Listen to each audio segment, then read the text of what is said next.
Today's episode is sponsored by Layer Origin. If you're someone who struggles with digestive issues such as IBS, or if you just want to keep your immune system stronger, I know for me personally as a mom, one of my top priorities is to keep my children's immune system really going strong. So if that's you, stick around for today's episode as Bo Berman shares a lot more with us about human milk oligosaccharides. Don't worry, he's going to tell you all about what that is and how it works with probiotics to help your body stay healthy and strong. Welcome to A Healthy Bite. You're one nibble closer to a more satisfying way of life, a healthier you, and bite-sized bits of healthy motivation. Now let's dig in on the dish with Rebecca Huff.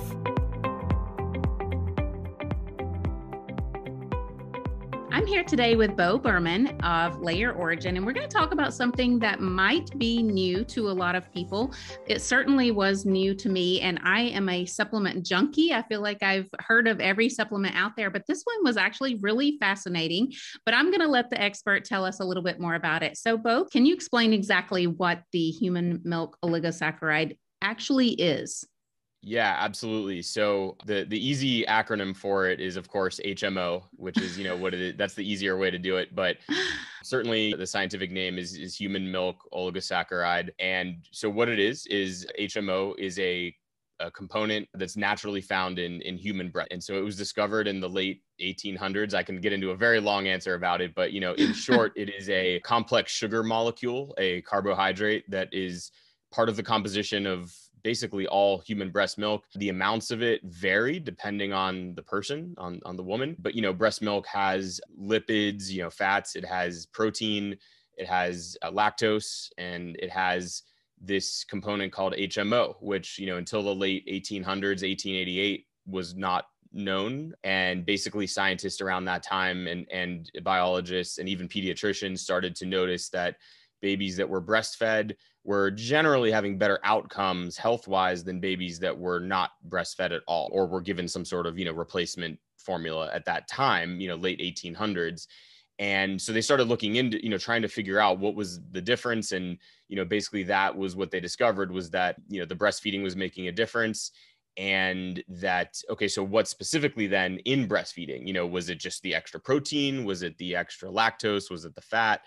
And what they really narrowed it down to was that there was this very specific compound that they didn't know about before. And initially they called it bifidus factor, named after bifidobacteria, a type of bacteria strain.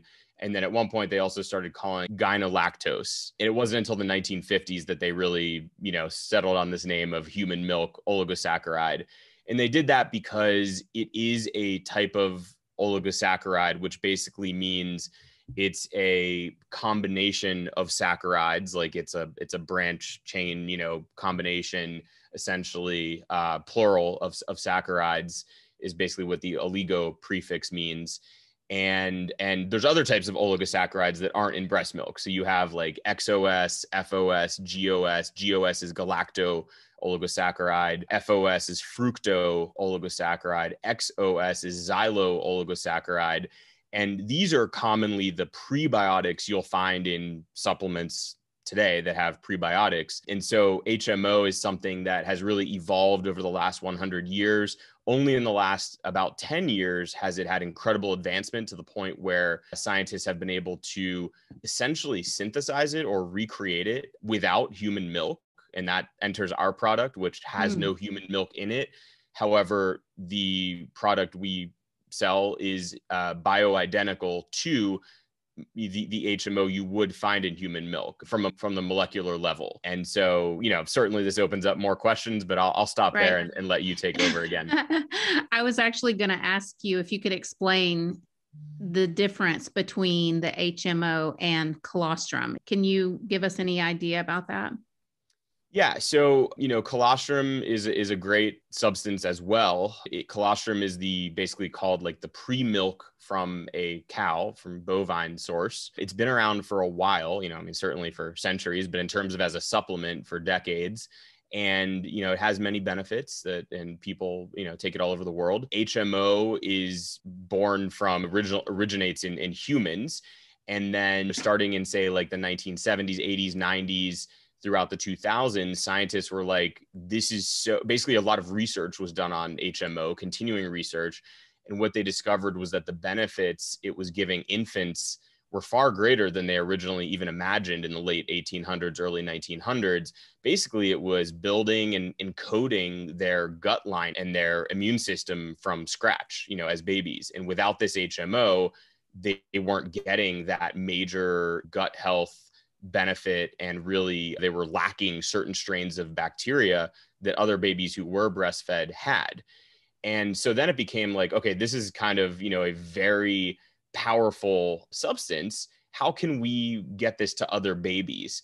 And so basically multiple strategies were attempted in the lab for decades.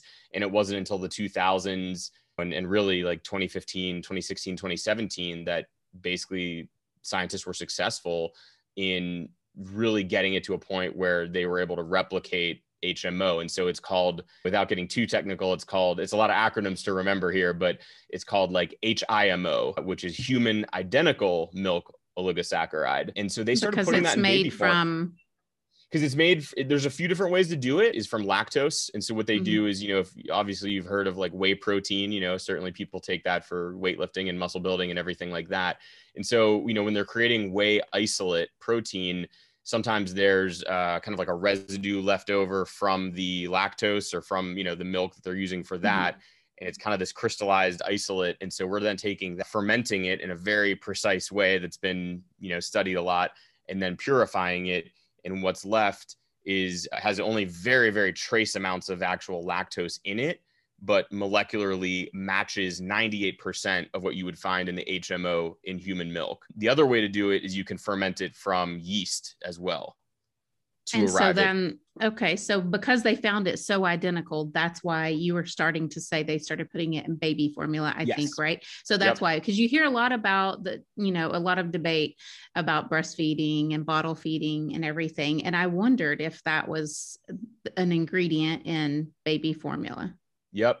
You're exactly on the right track. And so, around 2017, it started popping up in major baby formulas across the world. So, Enfamil, Similac, all of these, Gerber, these big brands started putting HMO in the formula because they realized, number one, the power of it. And number two, finally, it was able to be produced on a mass scale, because you couldn't take the HMO from actual breast milk and obviously produce that at scale. It certainly brings up health issues, ethical issues, and there's just not enough human power to do that. So it had to be done essentially through another process or a way to replicate it, and especially molecularly replicate it. And so this was a major breakthrough. And to your listeners, I mean, the next time you're in, the grocery store, wherever you live, take a look down the formula aisle, whether you have a child or not, or whether they're taking formula or not. And you'll see the acronym HMO on many of the baby formulas now, both the big brands and even some of the smaller, more like natural, holistic health brands. And yeah, so basically that's how our company was founded. Is we said, there's basically 100 years of research talking about how the actual authentic HMO helps infants. They started doing research on how the HIMO, the human identical milk oligosaccharide, could help adults with gut health and immunity.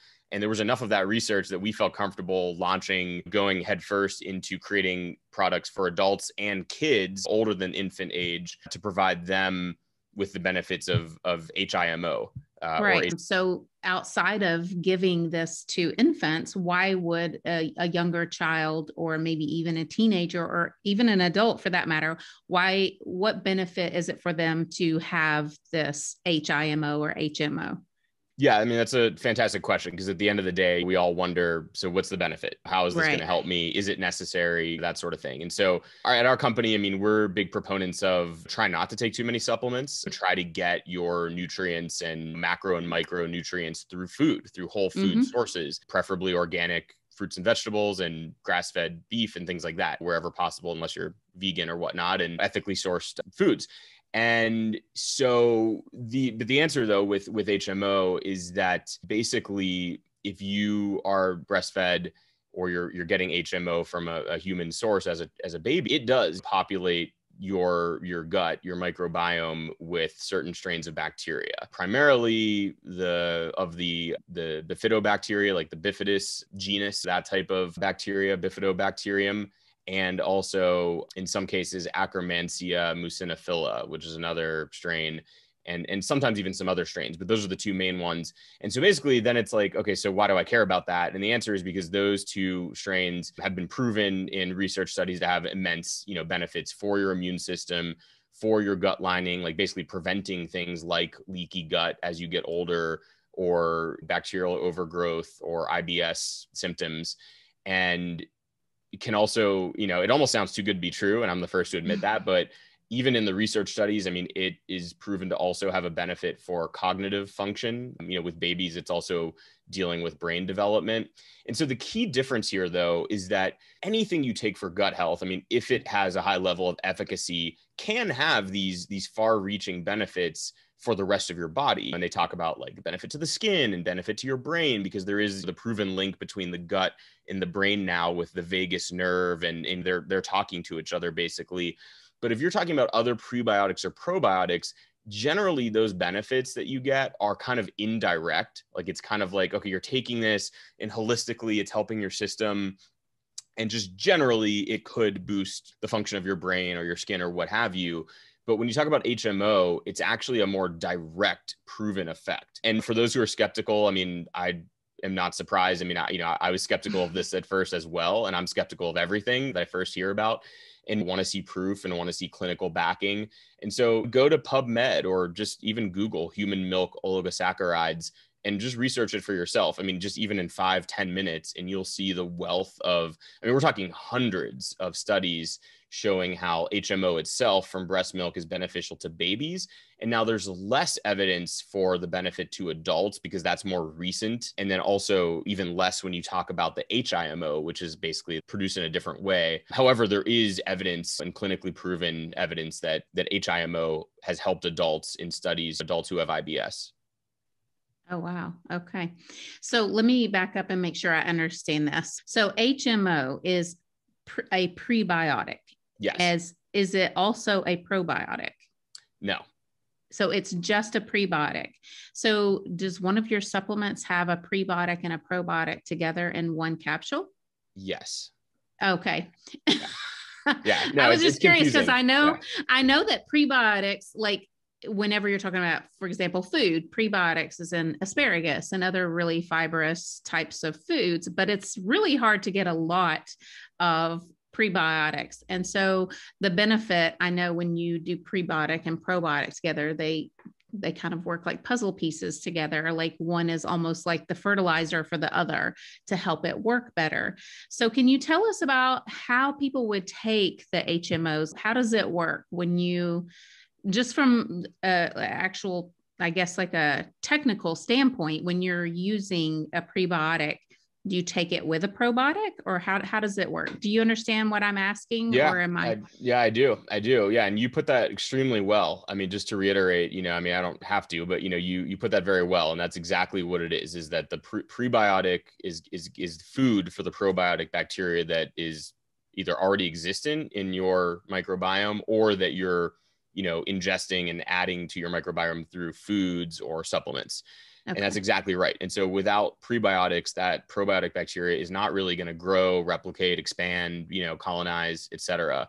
And so prebiotic is extremely important. And I feel like we kind of all know the word probiotics now. Over the last 15 years, it's really grown. You used to hear about prebiotic gets left out. Prebiotic gets left out for sure. Yeah. And that's, that's part of the trouble we have in marketing our products, is because prebiotic is kind of on the newer frontier of being discussed. And certainly HMO is cutting edge. But yeah, so getting prebiotics is difficult. I mean, asparagus is a great source, or semi-green bananas is another good source.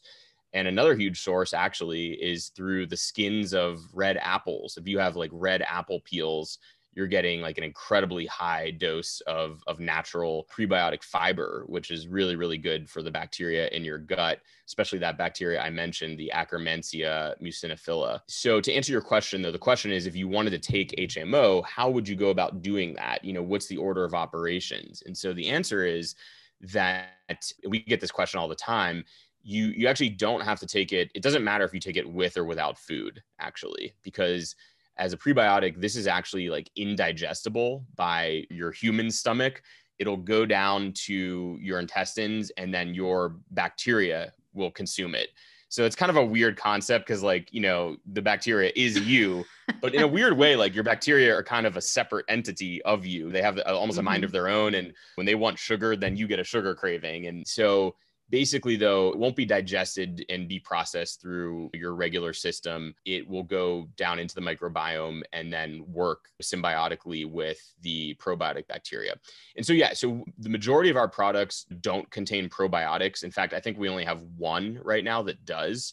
And so everything else is just an HMO prebiotic. And it is basically it's a sugar. I mean, it is keto friendly. I mean, you're not like loading up on sugar because by the time it's processed and fermented, it's barely detectable in terms of like as a sugar. And again, you're not digesting it really the way you would normal sugars because it's a prebiotic. But yeah, no, it works symbiotically with the probiotics that are already in your gut. So the question is, do you need to take probiotics? And not necessarily. It really just depends person to person. If you are eating a lot of probiotic food, then you're okay. I mean, you probably just want to take the prebiotic.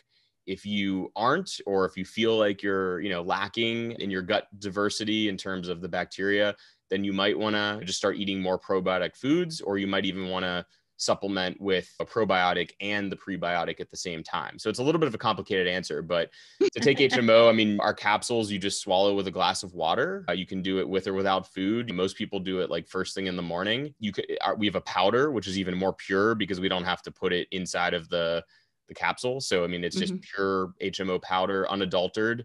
And, you can mix that with water. It's tasteless. You can mix it with coffee. It's stable under high temperatures. So, whether it's your cold brew or your piping hot coffee, you can mix it in. It dissolves really easily, so it mixes well. And then there's a guy named Joel Green, Greene, who wrote a book called The Immunity Code, which I actually have in front of me. And it's becoming very popular, this book. Unfortunately, it has a lot of typos in it, because I think he self-published it, which is really unfortunate because it kind of takes away from the credibility of the book itself. But there's a lot of fantastic information in it, and the majority of his science really checks out. It's credible, and he is a huge proponent of HMOs. In fact, it's a big way that a lot of our current customers found out about them was through his book. And he went on the Ben Greenfield Fitness podcast and talked about HMO. But Joel Green, he mixes it in a smoothie basically every day, like a whey protein shake, and also mixes in red apple peel powder, which you can just buy the powder so you don't have to peel the apples yourself. And then he also mixes in like red polyphenols, which is like kind of a crushed up blend of the skins of, like the berries, red berries and pomegranate and things like that. So he's a huge proponent of it. He basically says that what that is doing is essentially resetting your gut, repopulating the bacteria in your gut with these super beneficial types, Bifidobacteria, Akkermansia. Bifidobacteria has been found, Joel Green says, in the guts of people who tend to be lean, like leaner people. And it's a type of bacteria that we're born with, but then we lose it as we get older. People over 50 have almost zero of it, or none of it, I should say. But the beauty of it is that you can replenish it and rebuild. And that is the beauty in general of the gut microbiome, is that we've discovered you can adapt it. You can work on it. Like, it's not a lost cause. You don't get to a certain point and, oh, there's nothing I can do. No, that's not the case. You can add to it. You just have to be careful, though. And both Joel Green and us as a company, Layer Origin Nutrition, we're actually not huge fans of probiotics. You have to kind of be careful because essentially you're just kind of throwing things at the wall and seeing what sticks is what a lot of people do. You walk into Whole Foods or a grocery store, and there's like 1,000 maybe 100 different options of probiotics, and you're like, okay, do I want 100 billion CFU or 10 billion or 10 strains, or do I need 20 strains? What strains do I need? And so we're big proponents of like talking with your health practitioner, whether it's a naturopath or a traditional MD or functional medicine or even your chiropractor, whatever, but someone who maybe has studied a little bit more and also who knows you and your system and can kind of do a survey of like what you eat and your health function, blood tests, and to get a better read on what probiotics you need to take, or maybe you don't even need to take them. Some people really don't need to. Now, prebiotics are almost always necessary, we feel, whether you're getting it through asparagus or HMO, because it's really just it's like you said, it's like the fertilizer for the probiotics. So, and probiotics are the good bacteria, beneficial bacteria in your gut. So growing that and feeding it is always a good thing, we believe. Mm-hmm. I'm glad actually that you said that about the probiotics, because people are like, oh, I'll just, take a probiotic, but there's so many different strains and they all do different things. And you're right. When you said it's almost like throwing something at a wall to see if it'll stick. I mean, different strains of probiotics do different things. And so I agree. Ask your functional medicine doctor or whoever your practitioner is, if you have a specific issue that or challenge that you're trying to work through, or something that you're trying to resolve, then yeah, you need to make sure you're choosing the right strain. But with prebiotics, you're right. It's something that you need, because whatever probiotics you are eating, it's going to make it work better. And the other thing that when you were talking about the prebiotics that came to my mind is like, almost if you're not taking a prebiotic and you are taking probiotics, it's almost like some of that probiotic is going to waste, because you need that prebiotic to make it. It's just a teamwork kind of a thing. So absolutely, definitely. Also about the apple peel, I just recently read an interesting diet, and it was like you eat so many apple peels per day for the first, I don't know how many, like I guess they're just trying to repopulate the stomach or the digestive system with that. What did you say was in apple peels? Yeah, I mean, it sounds like you actually, I mean, I don't know if that's something else, but it sounds like you actually might have stumbled upon, Joel Green's gut reset diet, and now people are kind of copying it and talking about it online and whatnot. Yeah, it was like that. You eat so many apple peels per day or whatever. But I was like, well, that's interesting that you mentioned it right after I had read it. But I did want to ask you to go a little bit more in depth, because I know there's a really strong connection between gut health and the brain. And how does the prebiotic kind of bridge that?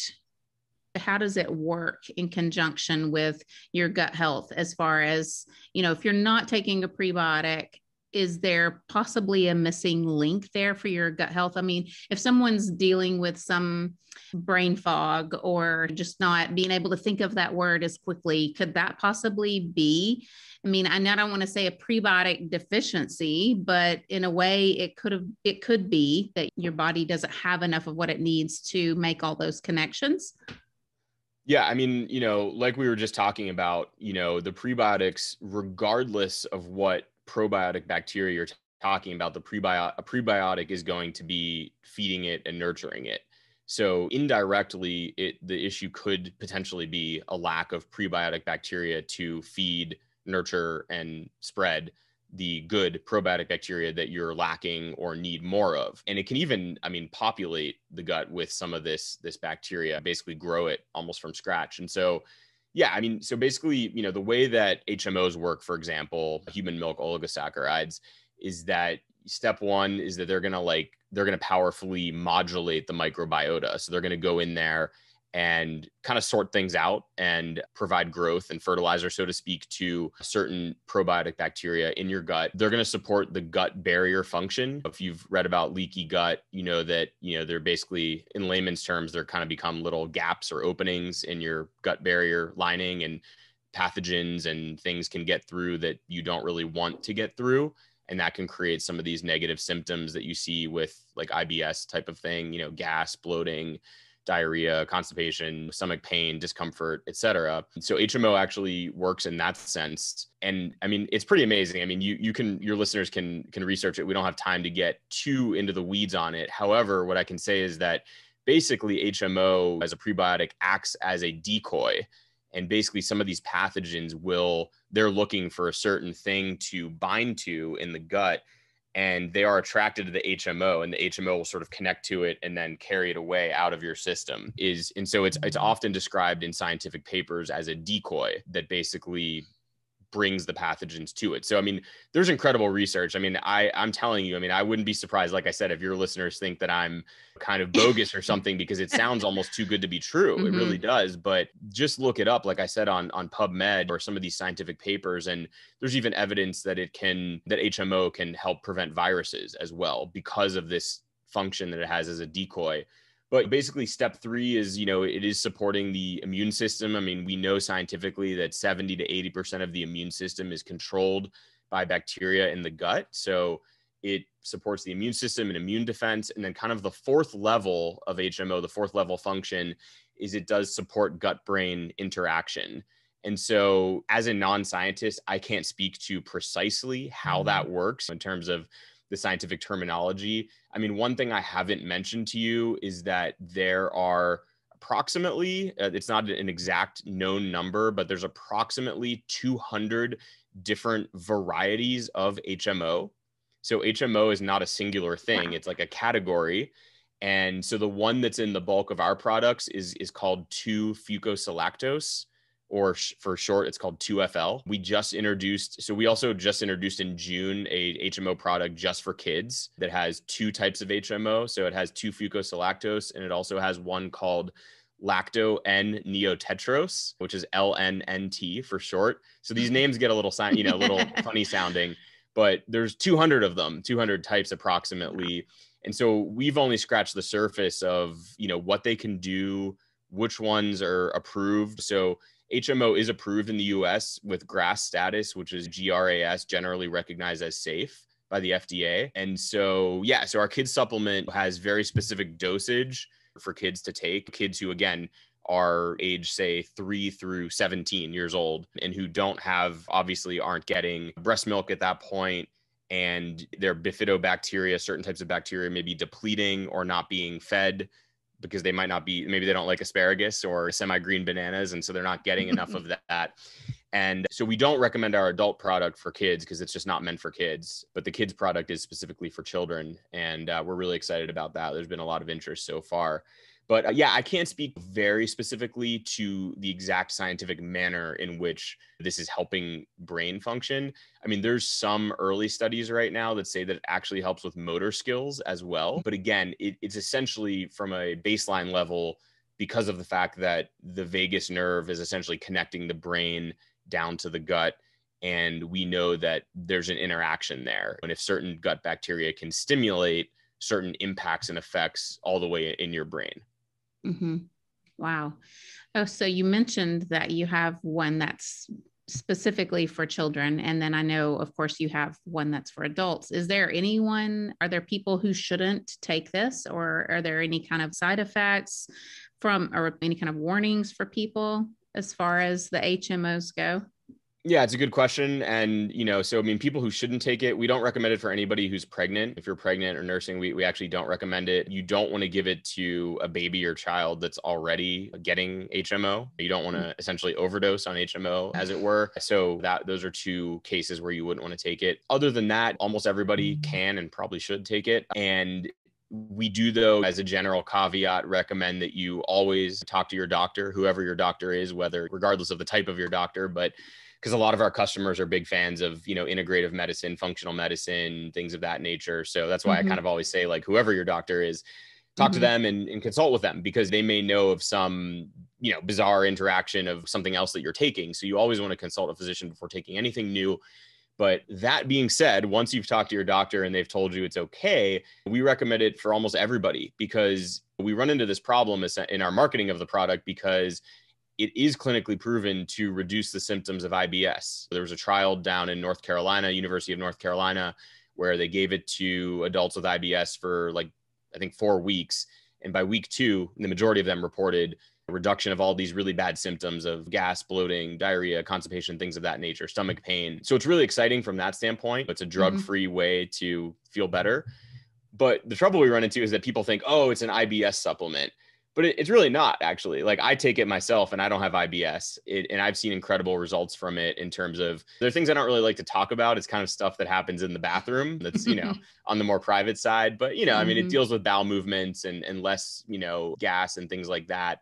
And then also the immune benefit is, unquestionable. And that's harder to tell. I mean, you're not going to really feel an immune benefit. I mean, that's really intangible, other than maybe you're not getting sick. But so, I mean, my experience is highly anecdotal, but we just tell people that if you're looking to boost your immune system and have healthier bowel movements, less gas, things like that, you definitely want to consider it.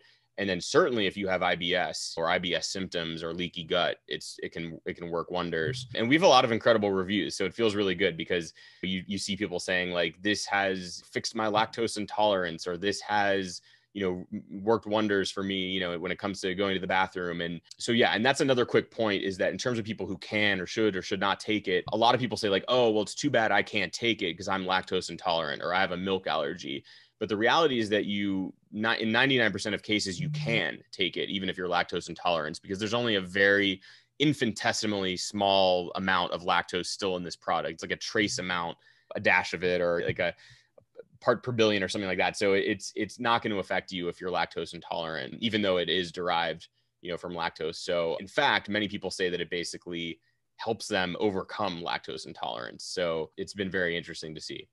So if someone wanted to try it out and see if it helps them with whatever their issue might be, is Layer Origin, your website, the only place to get it, or is it carried in stores? We're not in stores yet. We're looking to break into retail in the second half of this year here, which I guess we're in now. And so we're probably going to start with some local stores. We're hoping to get into Wegmans, which is a more like New York based grocery store, and some local natural grocers, and then hopefully expand from there. But yeah, if you're listening to this now and interested in trying it, if you're like an Amazon person who has like the Prime membership, we're on Amazon. So just type Layer Origin into Amazon, or even if you do HMO, Pure HMO is like our brand, the product name, it should come up with that like 2-day free shipping. Or you can get it through our website, which is layerorigin.com. Our company name's a little bit confusing for some people. Basically, we believe that there's layers to your health. There's the internal layer and your gut microbiome. There's the external layer of like, how do you actually look and feel, muscular development, things like that. There's mental health. So it's kind of an ode to like the layers to your health. And then also that health originates in the gut, we believe, in so many cases. So it's kind of like Layer Origin, health, the layers of your health originate in the gut. And that's our company name. But yeah, layerorigin.com. And there's a pop-up that comes up and you get 10% off your first order if you sign up for our email newsletter, and great opportunity to try it out and see if it works for you. And it doesn't work for everybody. I mean, we're not going to claim that. I gave some to my father and he was excited to try it. And he didn't really notice a difference. And that was different from my experience, because I did notice a difference within like 3 or 4 days, actually, the first time I tried it. Granted, I was also doing the apple peel protocol. So maybe it was the synergy of those two things that helped me, where I was basically eating the skins of 2 red apples every morning. And then I did that for a few days, like days 1 through 3. And then day 4 through 11, I had the skins of 4 apples in the morning, which actually takes a while to peel those. And then you have all these apples laying around. And then I think you integrate the HMO on like day 6 through 8, you start integrating the HMO as well. And my wife always asks me, she's like, well, why don't you just eat the whole apple? And I don't really know the answer to that, to be honest with you. I think it has something to do with the fact that, first of all, most people aren't going to have the discipline to like crush 4 apples every morning. That's part one. I think part two is that you actually don't want all of that. It would be like kind of an excess amount of fiber, and certainly sugar. It would be a lot of sugar that you'd be intaking, fructose. So I think that's why you don't really want to. Like, I think it would probably be perfectly reasonable to have 1 apple, maybe even 2, but you don't want to be eating like 4 apples necessarily. So what I did was I like basically saved them and dehydrated them and made, like dehydrated like apples, for later on. But no, I did not. I just like ate the skins. You could do applesauce for your kids if you have kids.